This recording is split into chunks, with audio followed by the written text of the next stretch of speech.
வரவிருக்கும் 2026ஆம் ஆண்டு சட்டமன்ற தேர்தலை முன்னிட்டு 100% வாக்குப்பதிவு நடைபெற வேண்டும் என்பதையும் பொதுமக்கள் சுதந்திரமாகவும் பாதுகாக்கவும் தங்களின் ஜனநாயக கடமையான வாக்களிக்கும் உரிமையை பயன்படுத்த வேண்டும் என்பதையும் வலியுறுத்தி விழுப்புரம் மாவட்ட காவல்துறை சார்பில் விழிப்புணர்வு கொடியணி வகுப்பு பேரணி நடைபெற்றது.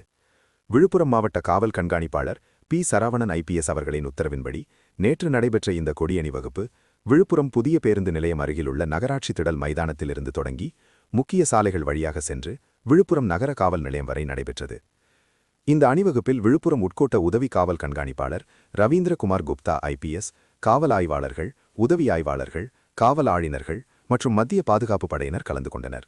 மொத்தமாக 200க்கும் மேற்பட்ட காவல்துறையினர் கலந்து கொண்டு பொதுமக்களிடம் தேர்தல் விழிப்புணர்வை ஏற்படுத்தி அச்சமின்றி சுதந்திரமாக வாக்களிக்குமாறு வலியுறுத்தினர்.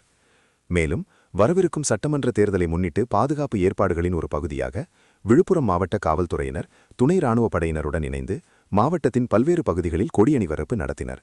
பொதுமக்களிடையே நம்பிக்கையை ஏற்படுத்தவும் தேர்தல் காலத்தில் சட்டம் மற்றும் ஒழுங்கை பேணவும் அமைதியான மற்றும் சுதந்திரமான தேர்தலை உறுதி செய்யவும் இந்த அணிவகுப்பு மேற்கொள்ளப்பட்டது. முக்கிய சாலைகள், வணிக வளாகங்கள், குடியிருப்பு பகுதிகள் மற்றும் முக்கிய வாக்குச்சாவடி மையங்கள் வழியாக காவல்துறை மற்றும் துணை இராணுவ படையினர் அணிவகுத்துச் சென்றனர். தேர்தல் ஆணையத்தின் வழிகாட்டுதலின்படி இந்த நடவடிக்கை மேற்கொள்ளப்பட்டதாக காவல்துறை அதிகாரிகள் தெரிவித்தனர். மேலும் தேர்தல் காலத்தில் பாதுகாப்பு ஏற்பாடுகள் பலப்படுத்தப்பட்டுள்ளதால் பொதுமக்கள் எந்தவித அச்சமின்றி வாக்களிக்கலாம் என்றும் தேர்தல் அமைதியை குலைக்கும் முயற்சிகளில் ஈடுபடுபவர்கள் மீது கடுமையான சட்ட நடவடிக்கை எடுக்கப்படும் என்றும் காவல்துறை அதிகாரிகள் எச்சரிக்கை விடுத்தனர்.